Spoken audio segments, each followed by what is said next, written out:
Bismillah, alhamdulillah kita ketemu lagi bareng gua Romi setelah akhirnya ya sebulan lebih mungkin ya gua nggak bikin unboxing video karena jarang nongol handphone baru. Nah, alhamdulillah sekarang ada lagi. Ini teman-teman bisa melihat ya boxnya. Nah, ini adalah handphone entry level. Menariknya tuh angkanya angka 17.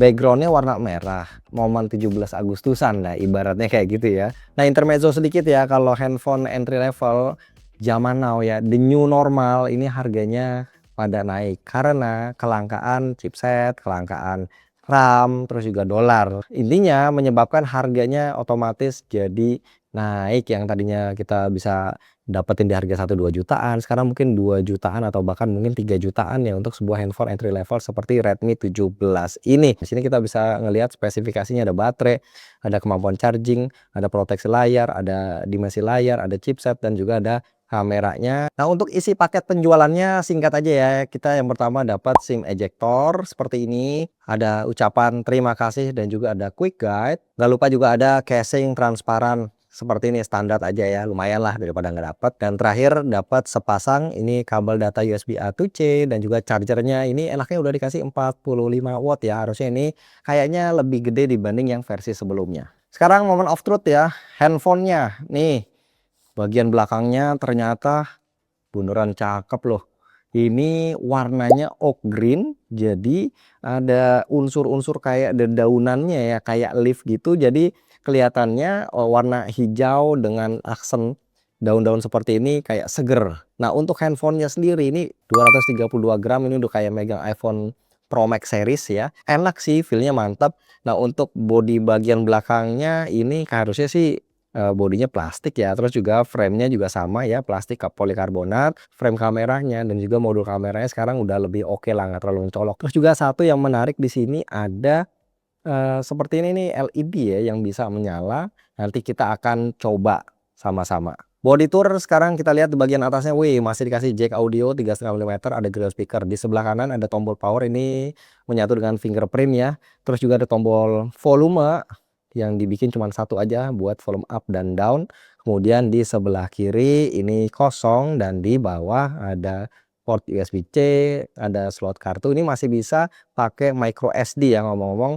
Terus juga ada grill speaker lagi. Nah, untuk layarnya dia sudah terpasang anti gores bawaan. Jadi kita tidak perlu repot-repot beli lagi. Ratingnya dia punya IP64 untuk splash waterproof ya. Oke, sekarang lihat bagian belakangnya. Udah puas, kita ke depan. Tada, inilah tampilannya. Mau kaget tapi kayak nggak bisa kaget. Kenapa? Karena kan ya layarnya ya, kita ngelihat ini kan gede, 6,9 inci ya, masih dipertahankan sama seperti kayak Redmi 15 series. Bezel bawahnya ini tebel, udah mau ganti tahun 2027, GTA 6 udah mau rilis bentar lagi, tapi handphone kelas entry masih aja layarnya seperti ini. Di about phone di sini langsung terungkap dia pakai HyperOS versi 30301 dan versi Androidnya ini Android 16. Dan untuk spesifikasinya dia pakai Helio G91 Ultra. Jadi ini memang versi 4G ya. 12 nanometer, RAM-nya kita dikasih 6 GB, jadi 6 plus 6 bisa sampai dengan 12 GB virtual RAM. Terus storage-nya di 256 GB dengan jenisnya eMMC. Tapi yang paling menonjol dari handphone ini adalah baterainya, 7500 mAh, pakai silikon baterai ya. Dan teman-teman bisa lihat ya, untuk ketebalannya ini normal aja ya, 8,8 mm, ini nggak yang bulky banget, nggak yang tebal banget ya. Kemudian untuk layarnya 6,9 inci, resolusinya ini katanya turun ya, cuman HD aja. Kalau versi yang sebelumnya itu kan dia udah full HD. Nah, ini turun ke HD, tapi kalau gua ngeliat sih ya masih fine-fine aja ya. Memang agak susah ngebedain sih layar HD dan juga full HD. Refresh rate-nya juga cuma 120 Hz ya. Sebenarnya nggak cuma sih 120 Hz ya, lumayan ya. Tapi kalau dibandingin versi sebelumnya yang katanya bisa up to 144 Hz. Nah, tentunya ini ada penurunan. Nah, di sini kita bisa lihat ya tuh 120 Hz. Tampilan UI-nya seperti biasa ya. Ini sudah dijejelin, ada beberapa bloatware, terutama banyak banget game di sini. Terus di menu more connectivity di sini kita bisa melihat tuh ada NFC. Oh ya, gua juga penasaran nih, balik lagi tadi hampir lupa ke RGB light-nya. Ini beneran bisa nyala atau enggak gitu. Bener ya, special features backlight effect. Nah, by default ini mati, kita nyalain aja. Ada pilihannya on, atau only on when screen is face down. Jadi ini bisa kita pakai, akan nyala kalau misalkan ada panggilan masuk, kalau kita main game ataupun ada notifikasi ya. Aplikasinya bisa kita pilih nih mau apa aja yang bisa sinkron nyalain lampunya. Untuk warnanya bisa diubah tuh, ada beberapa pilihan ya, opsi, dan brightness-nya juga bisa kita atur maksimumnya segini, kita set maksimum ya karena ini ruangannya terang biar kelihatan. Kita coba tuh. Kelihatan nggak sih?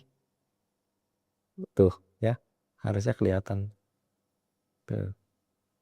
Ya menarik sih, walaupun ini sebenarnya cuman gimmick doang ya. Dan sekarang kita mau coba untuk nyetel YouTube dulu sebelum kita ke kamera. Ya pastinya tidak support HDR-nya, tidak aktif di YouTube, tapi dia bisa muter sampai 2160p, bisa sampai 4K ya, resolusinya gokil. Kita coba di Full HD aja, kemudian suaranya. Wow. Oke, dia ada volume boost ya, volume boost sampai dengan 300%. Kencang sih suaranya. Aman, stereonya aman karena keluarnya dari lubang atas nih dan juga dari lubang bawah, separasinya bagus ya. Jadi untuk suaranya dipastikan stereo walaupun dia kenceng, tapi memang kalau untuk detail ya sesuai lah sama harganya. Dan terakhir untuk kameranya, main kameranya satu ya, 50 megapiksel. Nah, UI-nya seperti ini, ada foto pilihannya 1 kali atau 2 kali zoom.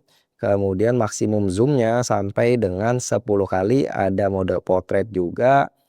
Mode portrait nggak bisa pakai 2 kali ya, cuma 1 kali aja. Kemudian ada mode night-nya bisa 1 kali atau 2 kali. Kemudian mode more-nya ini ada time lapse, dokumen, ultra HD, dan dual video.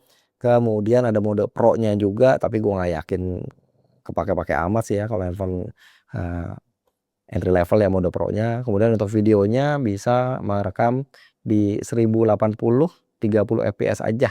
Kemudian untuk kamera depan perekamannya juga sama di Full HD 30 fps. Jadi depan belakang sama.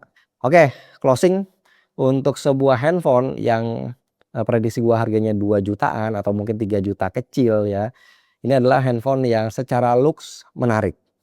Sudah gue bilang berkali-kali, tampilan backdoor-nya ini unik, terus ditambah lagi sekarang ada RGB light-nya, frame kameranya juga minimalis, nggak norak. Baterai sih yang paling utama ya, paling menonjol 7500 mAh, 45 watt, ngecharge-nya harusnya ini sekitar 1,5 jam aja ya, dari kosong sampai dengan penuh, jadi nggak makan waktu banyak, sedangkan ngabisinnya itu yang PR. Prediksi gue bisa 2-3 hari. Kalau mau buat main game cemen aja karena dia pakai Helio G91. Yang mana ini adalah chipset yang di bawah G99, ini rebranding ya dari Helio G85 atau G88 mungkin. Ini juga secara skor Antutu harusnya masih di bawah Snapdragon 685 4G. Imbis ekonomi ya, dikala memori lagi langka, jadi kita nggak bisa terlalu banyak protes.